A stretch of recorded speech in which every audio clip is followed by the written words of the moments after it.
Hey guys, so today we want to talk about the most important tips about streaming your wedding, whether there's a pandemic or not. And it's particularly important when you're dealing with restrictive and limited space to use a Zoom conference. So there's two different types of Zooms that you can do. One's a Zoom meeting and one's a Zoom webinar. So let's explain those. Zoom meetings are basically a party online where you've got lots of people showing up on the screen. Therefore, because of that, it can make a lot of noise. It's hard to mute people out and it can be literally chaos. So you definitely want to choose the Zoom webinar. What does a Zoom webinar do, Jer?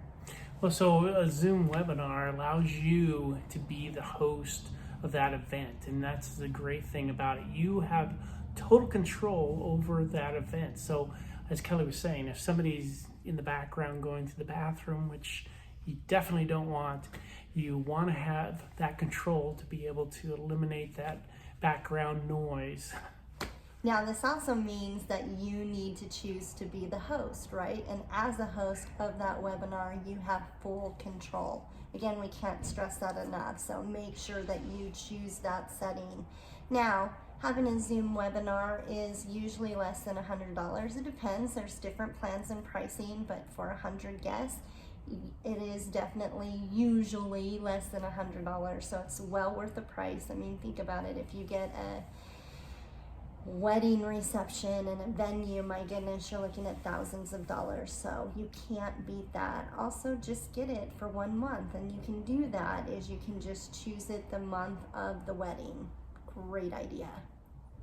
Now, another tip is to have multiple cameras set up throughout the event. You know, you definitely want to have that camera set up on you and the groom. That's the most important thing to have, is that camera on the both of you. Then you also have a camera on the audience. And then you want to also have a third camera that's catching all the special moments that are happening and going on, so that the viewers get all sorts of different views of what's happening and what's going on.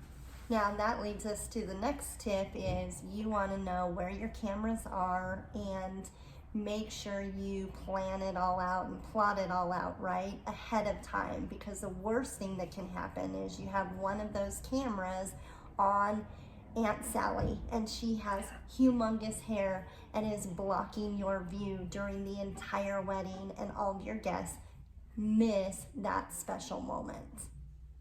Now the next tip is you really want to have a great mic to catch all the audio for that event. You want to have a boom mic, or just make sure that they have lapel mics, but just make sure that sound quality is there for the event so that all your audience can hear what is going on.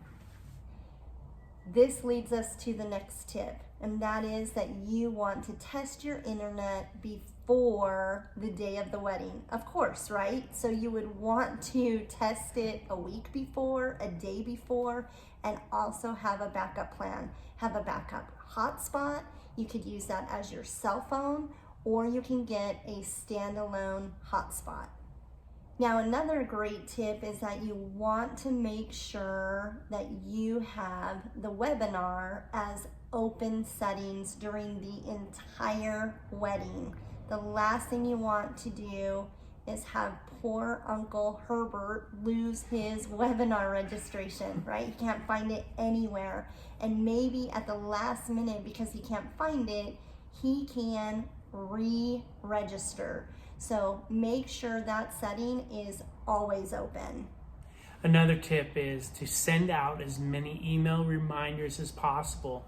I think Zoom will allow you to send out numerous emails reminders, so make sure that a week before the event you're sending out emails, even up to the day before, even hours before, and leave it open as well, so that those people that are at the last minute, they remember that, oh, there's a wedding, there's an event going on. They can jump on and attend the streaming event. Yeah, really use as many of the email reminders that they'll allow you to use. Take advantage of that. The next tip is that you want to make sure and run a test of everything, right? run a test of the Zoom webinar. Make sure and run the sound, the lighting, the audio, everything. Again, recommended a week before, a day before. You want to have everything set in place, because the biggest nightmare would be that something doesn't go right and you lose and cannot capture that forever memory. So another tip that you want to make sure and take into account is, where's the sun at different times of the day. So you've got to track that, right? And know if you're having a wedding at 12 o'clock, right? 10 a.m. or noon or 2 p.m. The sun is going to be in different locations, and you really got to know the lighting and the factors surrounding that. Do you need extra lighting? Do you need less lighting? What is it? Well, you also want to check to make sure the weather conditions, and if it's going to be raining, is it going to be snowing, especially if you have an outside event. You want to make sure you know what the weather conditions are so that you don't get into trouble. And you have a backup, right? Yeah. I mean, my goodness, if it's raining and everyone's planning to be outside, you've got to have a backup for that. Absolutely. So guys, this is one of the most important days of your life, and we can't stress enough that you have got to test, and have backups. That will assure that you have an amazing, special, incredible day, and that you are set and prepared. So if you want to know some of the biggest mistakes brides say they make when they pick out a photographer, then check out our next video. We know you will love it. In the meantime, leave your comments below and leave your comments. We'd love to hear from you. Hit that like button, and also hit and click on that subscribe button.